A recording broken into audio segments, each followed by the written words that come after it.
কেমন করে আমরা সাজাবো সেই বিষয়টাও আমি আজকে তোমাদেরকে বোঝাবো এই ভিডিওর মধ্যেতে।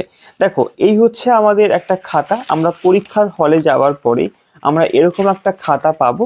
এই প্রত্যেকটা পেজ একসঙ্গেই আমরা পেয়ে যাব একটা খাতা, এবং পরবর্তীতে আমরা এর সঙ্গে লুজ পেজ আমরা যোগ করতে পারি। ঠিক আছে, খাতার কিছু পরিবর্তন এসছে, সেটা আমি তোমাদের সঙ্গে শেয়ার করব অবশ্যই।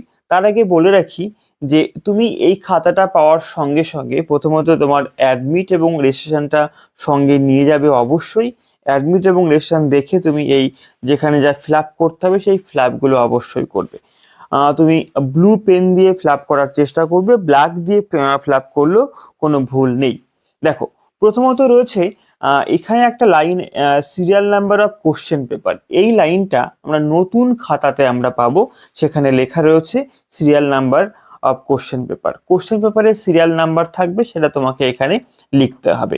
তারপরে নাম্বার অফ লুজ শিট লেখা থাকবে, সেখানে তুমি কতগুলো লুজ পেজ নেবে সেটা তোমাকে এখানে পরপর লিখতে হবে। প্রথমে একটা লুজ পেজ নেওয়ার পরে তুমি এখানে এক দাগ দিয়ে, আবার প্লাস, আবার অন দিয়ে, আবার অন দিয়ে, এইভাবে তুমি পরপর লিখবে। এটা তুমি না লিখলেও তোমার যে স্যার তোমাকে গার্ড দেবেন বা যে স্যার তোমার ক্লাসে থাকবে সেই ক্লাসরুমে সেই স্যার এটাকে লিখে দেবেন। ঠিক আছে, এবং একই সঙ্গে এই যে লেখাগুলো রয়েছে, বিভিন্ন সেন্টার কোড রয়েছে, অফিসার ভেরিফিকেশন রয়েছে, সেগুলো এখানে পরপর থাকবে। আর এই যে West Bengal board of secondary education, এই লেখাটা যেমন এখানে গোলভাবে লেখা রয়েছে, আমরা নতুন খাতাতে আমরা গোলভাবে পাবো না, এটা আমাদের সোজাসুজি করে লেখা থাকবে। বোঝা গেছে? তো অতএব এই কে মানে কি কেমন আছে সেটা নিয়ে আমাদের অত ভাবার কোনো কারণে, তবু আমি তোমাদেরকে জানিয়ে